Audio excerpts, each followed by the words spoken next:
lovelies, welcome to my YouTube channel. Your girl is coming to you guys straight from working out. So yeah, I am on natural. Black girl magic, brown skin girl with skin kissed by the sun. Anyway guys, today I'd love to chat with you about a variety of things. First and foremost, I'd like to apologize if you guys have noticed I haven't been posting on Tuesday and Thursdays. My schedule has been disrupted. A lot of things have been happening in this area with me, and yeah, I'm grieving. A beautiful man has transitioned from earth to heaven, and I'm grieving. Yeah, but he never froze, and I need to remember that he never froze, as he said in Black Panther. That is, rest in peace, Chadwick Boseman. I feel you. I feel you. You were everything beautiful, and I pray that God comforts his mom, his wife, his family, his fans, and even myself, because like it's not easy. Grieving is never easy. Anyway, so guys, I'll try to post twice every week as I've been doing, but not necessarily on Tuesday and Thursday. So guys, I just finished my morning routine, and I just want to tell you guys that having a morning routine is very, very important. Like seriously, it sets the pace of your day. Many people always say, oh, you need to be motivated in life, you need to be motivated in life, but I don't think motivation is it's sustainable long term. I think what you need to be in life is discipline comes from an area of love, a space of love. And also setting a morning routine. My morning routine consists of waking up and responding to nature's call. Can be a number one or a number two. I know too much information, but that's just the truth. And working out for a minimum of 1 hour 15 minutes. Please, if you do 45 minutes, that's okay. I like challenging my body, and also that's my meditation time, because I'm repeating my affirmations, meditating. And after that, I normally detoxify with 3 liters of water. I am on my second bottle right now. I have my shower and I continue with my day. I think having a morning routine is very important, because like it tells your body and your mind that you are in control. Your spirit is in control. An absence of a morning routine, in my opinion, you just respond to how the day goes, or like you just respond. Anything that happens, you just respond to events. Meanwhile, if you set your you have a morning routine and you set it up and you respond to it, you know that, oh, you're in control. Something can happen to you right now. Your mind knows. You set how you have to react. In addition, your morning routine should be in line with your purpose. Like mine, for example, my morning routine is in line with wellness, empowering people.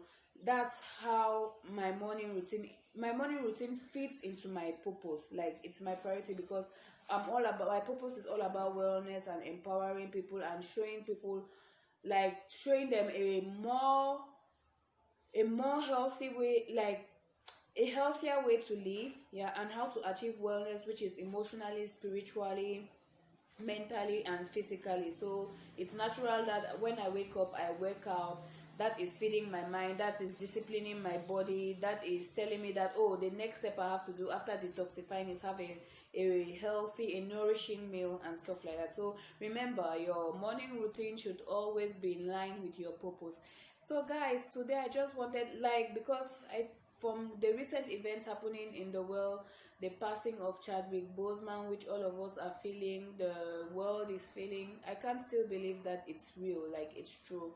Yeah, so I just think 2020 is trying to tell us that we don't have time for jokes. Yes, today I was debating between 2 topics to talk about, which is singleness, how to enjoy singleness. I love being single, I love being alone, but like in Africa especially, and like they tend to make as if marriage is everything. It's an achievement, and what young girls should aim to like, it's a definition of success. Yeah, so please, marriage is good. I aspire to get married to a kingdom man one day. I aspire, but I enjoy I love myself and I enjoy myself. Like so many people, many young girls especially in Africa, in my opinion, are not in the will of God, because they think, please, can I apologize for the noise behind it? In Africa, cars are moving, birds are chirping, so the noise might get to you. So I want to apologize for that. So as I was, where was I? In, like, many people, in my opinion, are not in the will of God, because like in Africa, many people think that, oh, marriage is a definition of success. If you're not married, especially for the girls, there's a double standard for women. If you have high standards, oh, they tend to say, oh, you think you're too much, you're this. Now if you say, oh, if you try to reduce your standards, they tend to say, oh, you're cheap. In short, we women, right, I don't think we can win. So just do you, just be you in the will of God. Take your time. So I was debating between talking about singleness, the purpose of singleness, and how to enjoy being single, and conflict, and how to respond to conflicts. But with the recent events happening and showing us that we don't have time to waste, I'll talk about conflict. Guys, these are my steps. It works for me. So how I address conflict normally, I move on to the person politely. Please, it's in the Bible. A meek answer stares away wrath. Move on to a person on a one-to-one basis. I go to the person politely.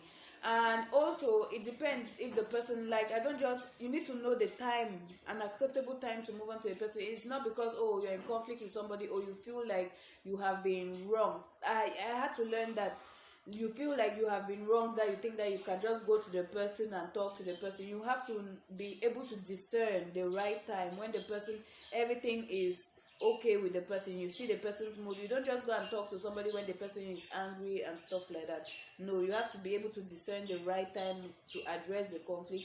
So you move on to the person, and please, on a one-to-one basis, don't involve people, because if you involve people, I think it's more about an ego contest. When you involve people, you want to show that, oh, you're right, this person has wronged you, what, you want to be the victim mentality, because victim mentality, oh, people be sorry. No, you move on to a person one-to-one, you tell them politely, and you also acknowledge assumptions and perceptions, because everybody, like, one of the first steps of addressing conflict is recognizing that everybody was brought up differently from you. Everybody is different. So you need to acknowledge that everybody is different. You move on to the person, you acknowledge assumptions and perceptions. Please do not make assumptions. Always ask. Always ask. Try to always ask. It avoids a lot of problems. You ask the person, like, always set an intention in every discussion, not only when you're trying to address conflict. Always set an intention. What are you going into this conversation to have? Is it an apology, or is it to be heard? So when you acknowledge that people have assumptions and perceptions from the way they were raised and what is happening, you talk about the issue at hand. And please, if if an apology is due from you, you apologize. And if the person is supposed to apologize and the person doesn't apologize, please do not take things personal. In my previous video, how to get rid of the feeling of entitlement, if you haven't watched it, please watch it. I said, please do not take things personal. People react with you on the way they react with themselves. Finally, the way people behave towards you is how they feel about themselves. Do not take things personal. You can move on.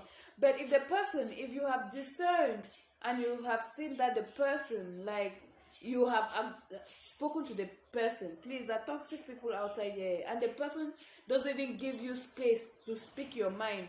Please, if that person has done that three times, like 3 times is my maximum, please move on.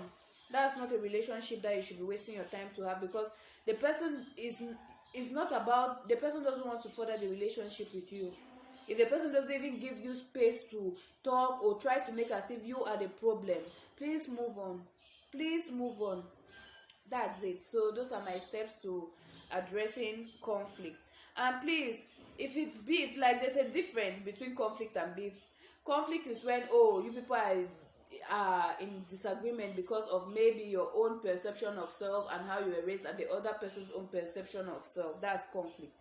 Beef is when the person goes out and jeopardizes your integrity. And I don't play with my integrity and my character.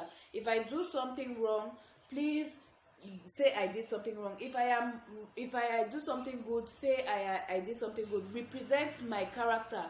represent my character, because my reputation is my priceless asset. I don't care about material things. My name, because when I die, that's what people will remember about me. So represent my character. So beef is when somebody goes extra steps to tarnish your character. Nobody is perfect, but beef is when somebody goes and says things that you haven't done about you, represents you in a bad way, talks like is intentionally hurting you. That's beef. That's beef, where they go and say, oh man, like invent some type of things that you have never even done about you. Please, if it's beef, we're going to have beef till we die. Till we die. I'm serious. Till we die. There's nothing that it cannot be salvaged. When somebody goes to that point to do that to you, there's nothing to salvage. So if it's beef, it's till we die. If it's conflict, you can resolve it. And if the person doesn't want to resolve it, please move on. Seriously, time is very expensive. Time is very expensive. There's no future. There's only now. There's only now. And the people that you even have in your life, they might not be the people that you have in your life in 20 years. Please, relationships are important, yes, but the relationship with yourself is more important. I think many people give away their power, like my friends, my family, especially with your family, because the devil, that's the first institution that the devil uses to hurt you. Resolve conflict with your family, but if they are taking you, if they betray you, and they are having beef with you, move on. You are at peace with yourself. At the end of the day, the most important thing is that you should be at peace with yourself. Move on, love yourself to that point, and be confident in yourself to that point where you can move away from even family if they are toxic and you have tried to resolve things. If they are beefing with you, if they have betrayed you, please, we don't have time to waste. Life is too short. You never know when. You never know when. Learn to live in the present. Be present, because the future is an illusion. It is not promised. Be present now. Focus on positive things. Empower people. Spread love. Be impactful in people's lives. Help people. Anyway, guys, love you. Bizu bizu. I love you guys. Spread love. Take care. Stay safe.